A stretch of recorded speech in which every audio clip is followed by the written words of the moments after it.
Hi ಎಲ್ಲರಿಗೂ ನಮಸ್ಕಾರ. ನಿನಿಕಲ್ಲು family blog video ವೀಕ್ಷಣೆಗೆ ನಿಮಗೆ ಆತ್ಮೀಯ ಸ್ವಾಗತ. ಹೇಗಿದ್ದೀರ ಎಲ್ಲರೂ ಹುಷಾರಾಗಿದ್ದೀರಾ ಅಂತ ಅಂದ್ಕೊಂಡಿದ್ದೇನೆ. ಇವತ್ತು ಒಂದು ಬೇಟೆ ಆಡಲಿಕ್ಕೆ ಹೋಗ್ತಾ ಇದ್ದೇನೆ. ಜೇನಿನ ಬೇಟೆ ಅಂತ ಹೇಳ್ಬೋದು. ತೋಟದಲ್ಲಿ ಒಂದು ಜೇನುಗೂಡು ನೋಡಿದ್ದೆ, ಅದನ್ನು ತೆಗೆಯುವ ಅಂತ ಹೊರಟಿರುವಂಥದ್ದು. ನೋಡಿ, ನನಗಿಂತ ಮುಂಚೆ ನನ್ನ ಗಸ್ತಿನವನು ನೋಡಿ ಎಲ್ಲ ರೋಡ್ ಚೆಕ್ ಮಾಡಿಕೊಂಡು ಹೋಗ್ತಾ ಇದ್ದಾನೆ, ಯಾರಾದರೂ ಬಾಂಬ್ ಗೀಮ್ ಬಿಟ್ಟಿದ್ದಾರಾ ಅಂತ. ಅವನ ಹಿಂದೆ ನಾನು ಹೋಗ್ತಾ ಇದ್ದೇನೆ. ಹಾಗೆಯೇ ಹೋಗ್ತಾ ಹೋಗ್ತಾ ಮೇಲೆ ಮಾವಿನ ಮರವನ್ನು ನೋಡ್ತಾ, ಕೆಳಗೆ ಮಂಗಗಳು ತಿಂದು ಹಾಕಿರುವಂತಹ ಮಾವಿನಕಾಯಿಯನ್ನು ನೋಡುತ್ತಾ ಬಾಯಲ್ಲಿ ನೀರು ಹರಿಸುತ್ತಾ ಈಗ ತೋಟದ ಕಡೆ ನಮ್ಮ ಪಯಣ ಸಾಗಿರುವಂಥದ್ದು. ನನ್ನೊಟ್ಟಿಗೆ ನನ್ನ ಮಗ ಕೂಡ ಹೊರಟಿದ್ದಾನೆ. ಈ ಬಾರಿ ನಾವು ಬರೀ ಆಸೆ ಪಟ್ಟದ್ದೇ ಬಂತು ಮಾವಿನ ಹಣ್ಣಿಗೆ. ನೋಡಿ, ಇಲ್ಲಿ ಪಾರ್ವತಕ್ಕೆ ಎಲ್ಲ ರೆಡಿ ಮಾಡ್ತಾ ಇದ್ದಾರೆ ಜೇನು ತೆಗಿಲಿಕ್ಕೆ ಅಂತ.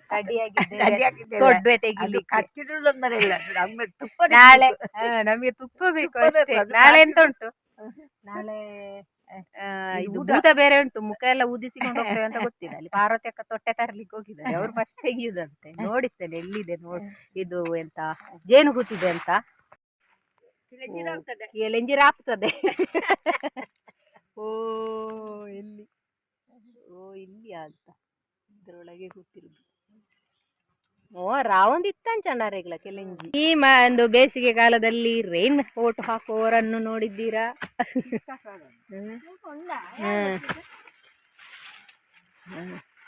ಹೊರನೆ ಲಕ್ಕೋ ಮಾರೆಯ, ಹೊರನೆ ಲಕ್ಕ ಏತುಲ ಇಂಡ ನೀವು.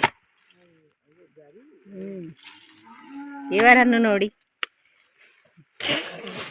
ಗ್ಲಾಸ್ ಇಲ್ಲದ ಹೆಲ್ಮೆಟ್ ಹಾಕಿಕೊಂಡು ಮುಖಕ್ಕೆ ಕಚ್ಚಿದ್ರೆ ಎಂತ ಮಾಡುದು ಮಾರಾಯ? ಗ್ಲಾಸ್ ಇಲ್ಲದ ಹೆಲ್ಮೆಟ್ ಹಾಕಿಕೊಂಡು ಅಲ್ಲ ಮೇಲೆ ಅಂದು ಉಂಡ ಅಂದು ಕುಂಚದ ಲೆಕ್ಕ ಹಿಡ್ದು ತೇಲಕ ಬೈತೆ. ಎಲ್ಲಿ ಉಂಡು ಮಾರ್ಯಾರೆ ಅದಾ ತೂಕ ತೂಕ ಎದಿ ಎಲ್ಲಿಯೇ ತೋಜುಂಡು ನೆಯ್ಯಿ ಉಂಡ.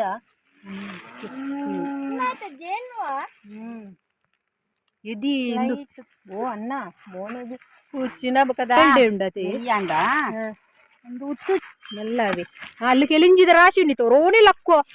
ಒರೋಣೆ ಲಕ್ಕೋ ನಾಂದು ಕೈ ಬಾರ್ದು ಇರು ಎದ್ದಿ ದೆಪ್ಪು ನೆಡ್ಡೆ ನಾಂದಿ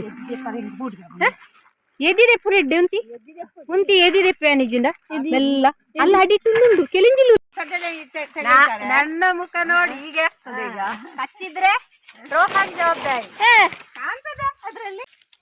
ಇನ್ನು ಜೇನುನೊಣಗಳು ನಮಗೆ ಕಚ್ಚಬಾರ್ದು ಅಂತೇಳಿ ಬದ್ದ ಕವರೆಲ್ಲ ಹಾಕ್ಕೊಂಡಿದ್ದೇವೆ ನಾನು ಮುಖಕ್ಕೆ. ಆಮೇಲೆ ಶರ್ಟು, ಆಮೇಲೆ ಬಟ್ಟೆ ಎಲ್ಲ ಕಟ್ಕೊಂಡಿದ್ದೇನೆ. ಇಲ್ಲಿ ಪಾರ್ವತಕ್ಕ ಅಂತೂ ರೈನ್ ಕೋಟ್ ಹಾಕ್ಕೊಂಡಿದ್ದಾರೆ. ಅದೇ ರೀತಿ ರೋಹನ್ ಇಲ್ಲಿ ಹೆಲ್ಮೆಟ್ ಹಾಕ್ಕೊಂಡು ಬಂದಿದ್ದಾನೆ. ಮುಖಕ್ಕೆಲ್ಲ ಕಚ್ಚಿದ್ರೆ ಮುಖ ಎಲ್ಲ ಊದಿಕೊಂಡು ಬಿಡ್ತದಲ್ಲ ಅಂತ. ಅದೇನೋ ಗೊತ್ತಿಲ್ಲ, ಒಂದು ಕಡೆ ನೊಣಗಳಿದ್ದವು, ಇನ್ನೊಂದು ಕಡೆ ಅದರ ಇದಿತ್ತು, ಗೂಡಿತ್ತು. ಏನೋ ಕಚ್ಚಲಿಕ್ಕೆ ಬರಲಿಲ್ಲ. ಕಚ್ಚಲಿಕ್ಕೆ ಬಂದಿಲ್ಲ ಅಂತ ಹೇಳಿದರೆ ಪೂರ್ತಿ ಜೇನು ಇದು ಆಗಿದೆ ಅಂತ ಅರ್ಥ ಅಂತೆ. ಅದು ಕಚ್ಚುತ್ತಾ ಇದ್ರೆ ಇನ್ನೂ ಅದು ಕಟ್ತಾ ಇದ್ದಾವೆ ಅಂತ ಅರ್ಥ ಅಂತ ಹೇಳ್ತಾರೆ. ಹಾಗಾಗಿ ನಾವು ಫುಲ್ ಇದರಲ್ಲಿ ಜೇನು ಇರ್ಬೋದು ಅಂತ ಹೇಳಿ ನಾವು ತೆಗ್ದೇವು ಆಯಿತಾ. ಆದರೆ ಇನ್ನೂ ಅದರಲ್ಲಿ ಜೇನು ಆಗಿರಲಿಲ್ಲ, ಸ್ವಲ್ಪನೇ ಆಗಿದ್ದಂಥದ್ದು. ಲಾಸ್ಟ್ ಇಯರ್ ಕೂಡ ಇಲ್ಲೇ ಕೂತಿತ್ತಂತೆ. ಆ ಲಾಸ್ಟ್ ಇಯರ್ ಇದ್ದು ಖಾಲಿಯಾಗಿ ಹೋಗಿತ್ತು. ಈಗ ಹೊಸದಾಗಿ ಕಟ್ತಾ ಇದ್ದವು, ಅದನ್ನೆಲ್ಲ ಕುಡಿದು ನೆಕ್ಸ್ಟ್ ಹೊಸದರಲ್ಲಿ ಅದು ಜೇನು ರೆಡಿ ಮಾಡುವಂಥದ್ದಂತೆ. ನೋಡಿ ಒಮ್ಮೆಲೆ ಇದ್ದವು, ನಾವು ತೆಗಿತಾ ಇರಬೇಕಿದ್ರೆ. ಇದು ನೋಡಿ ಅದರದ್ದು ಇದು ಮೊಟ್ಟೆಗಳು. ಏನೋ ಗೊತ್ತಿಲ್ಲ ನನಗೆ, ಒಂದು ಕೈಗೆ ಕಚ್ಚಿದ್ದು ಬಿಟ್ಟರೆ ಮತ್ತೆ ಕಚ್ಚಲೇ ಇಲ್ಲ. ನೋಡಿ ಇಲ್ಲಿ ಒಂದು ಜೇನು ಹೀರ್ತಾ ಇದ್ದಾನೆ. ಕಚ್ಚಿದ್ರೆ ಕಚ್ಚುತ್ತದೆ ನೋಡಿ ಪಾಪ.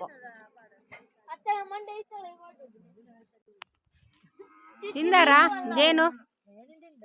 ನಮ್ಮ ಮುನ್ನಿಶ್ರೀ ಜೇನು ತಿನ್ಲಿಕ್ಕೆ ಕಾಯ್ತಾ ಇದ್ದಾಳೆ. ಬೇರೆ ಬರ್ಪಿ ವರ್ಷ ಪ್ಲಾನ್ ಮಂತೊಂದುಲ್ಲೇರು ನೆಕ್ಸ್ಟ್ ಇಯರ್ ಅದಕ್ಕಿಂತ ಜಾಸ್ತಿ ಸಿಗ್ಲಿ ಅಂತ. ಈ ಜೇನಿನ ಗೂಡು ತುಂಬಾನೇ ಇತ್ತು, ಆದರೆ ಅದು ಲಾಸ್ಟ್ ಇಯರ್ ಇದ್ದು ಅದನ್ನೆಲ್ಲ ಬಿಟ್ಟು ಈಗ ಹೊಸದಾಗಿ ಕಟ್ತಾ ಇದ್ದವು. ನಾವು ತೆಗೆದದ್ದು ಬೇಗ ಆಯ್ತೇನೋ ಗೊತ್ತಿಲ್ಲ, ಇದು ಅದಾಗಲೇ 1 ತಿಂಗಳು ಆಗ್ತಾ ಬಂತು ನಾವು ತೆಗೆದು. ಇನ್ನು ಅಲ್ಲಿಗೆ ವಾಪಸ್ ಕಲ್ಲೆಲ್ಲ ಮುಚ್ಚಿದ್ರೆ ಅಲ್ಲಿ ವಾಪಸ್ ನೆಕ್ಸ್ಟ್ ಇಯರ್ ಜೇನು ಗೂಡು ಕಟ್ತವೆ ಅಂತ ಹೇಳ್ತಾರೆ. ಹಾಗಾಗಿ ಇಲ್ಲಿ ಪಾರ್ವತಿಕ ಕಲ್ಲಿಡ್ತಾ ಇದ್ದರು.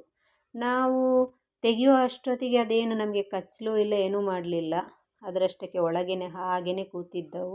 ಹಾಗಾಗಿ ಸುಲಭವಾಗಿ ತೆಗಿಲಿಕ್ಕೆ ಆಯಿತು. ಜೇನು ಮಾತ್ರ ತುಂಬಾ ಟೇಸ್ಟಿಯಾಗಿತ್ತು. ರುಚಿ ಇರಲೇಬೇಕಲ್ಲ ಜೇನು ಅಂತ ಹೇಳಿದ್ಮೇಲೆ. ಆದರೆ ನಾವು ಅಂದ್ಕೊಂಡಷ್ಟು ಜೇನು ಏನು ಸಿಗಲಿಲ್ಲ, ಸ್ವಲ್ಪನೇ ಸಿಕ್ಕಿರುವಂಥದ್ದು. ಸಾಕು, ನಾವು ತೆಗೆದಿದ್ದಕ್ಕೆ ಇಷ್ಟ ಆದರೂ ಸಿಕ್ಕಿತ್ತಲ್ಲ ಅಂತ ಇದ್ಮೇಲೆ ತಿನ್ನದೇ ಇರಲಿಕ್ಕಾಗ್ತದಾ, ಸ್ವಲ್ಪ ತಿಂದಿದ್ದು ಆಯಿತು. ಆಮೇಲೆ ಮಿಕ್ಕಿದ್ದನ್ನು ಮನೆಗೆ ತಂದಿದ್ದು ಆಯಿತು. ಇದಾಗಿತ್ತು ಜೇನು ತೆಗೆದಿದ್ದಂತಹ ವಿಡಿಯೋ. ಇಷ್ಟ ಆದರೆ ಲೈಕ್ ಮಾಡಿ, ಶೇರ್ ಮಾಡಿ, ಕಾಮೆಂಟ್ ಮಾಡಿ. ವಿಡಿಯೋ ವೀಕ್ಷಣೆಗಾಗಿ ಧನ್ಯವಾದಗಳು.